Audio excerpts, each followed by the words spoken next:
ఇచ్చే కార్యక్రమాలు. మచిలీపట్నంలో వాళ్ళు మొత్తుకుంటున్నారు.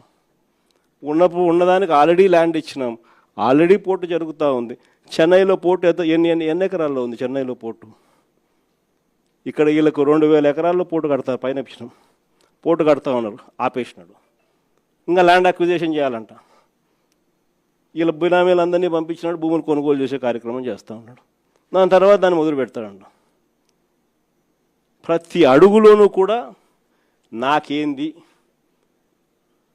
అనే పద్ధతిలో రాష్ట్రాన్ని దోచుకోవడంతోనే ఈరోజు ఎక్కడ చూసినా కూడా అడుగులు జరగబడుతున్నాయి.